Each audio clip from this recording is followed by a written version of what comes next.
আসন্ন টি-20 বিশ্বকাপে বাংলাদেশের অংশগ্রহণ নিয়ে অনিশ্চয়তা এখনো কাটেনি। এমন পরিস্থিতিতে বাংলাদেশ না খেললে বিকল্প হিসেবে স্কটল্যান্ড সুযোগ পাবে, এমন খবর প্রকাশ করেছে বার্তা সংস্থা এএফপি। তবে বিবিসি স্পোর্টসের দাবি, বিশ্বকাপে খেলা নিয়ে স্কটল্যান্ডের সঙ্গে কোনো আলোচনা হয়নি আইসিসির। টি-20 বিশ্বকাপ সামনে, অথচ অনিশ্চয়তার কালো মেঘ বাংলাদেশের ক্রিকেটে। ভারত ও শ্রীলঙ্কায় হতে যাওয়া এই বিশ্বকাপে টাইগারদের সব ম্যাচই হবে ভারতে। তবে নিরাপত্তা শঙ্কায় সেখানে খেলতে আপত্তি জানায় বিসিবি।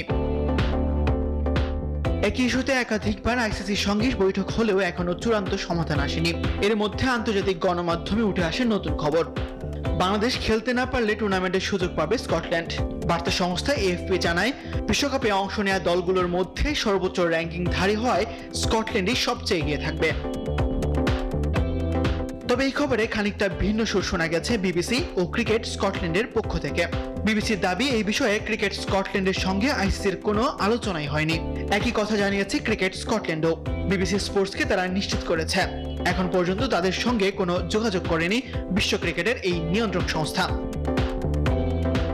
তবে ডাক এলে খেলতে প্রস্তুত স্কটল্যান্ডের ক্রিকেটাররা। এর আগে 2009 সালে রাজনৈতিক কারণে জিম্বাবুয়ে সরে দাঁড়ালে পরবর্তী সেরা দল হিসেবে টি-20 বিশ্বকাপে সুযোগ পেয়েছিল স্কটল্যান্ড। তবে বিবিসি স্পোর্টসের মতে, এই ক্ষেত্রে স্বাধীন সিদ্ধান্তই নেবে আন্তর্জাতিক ক্রিকেট কাউন্সিল। তাসবিহ শরণ, নিউজ 24।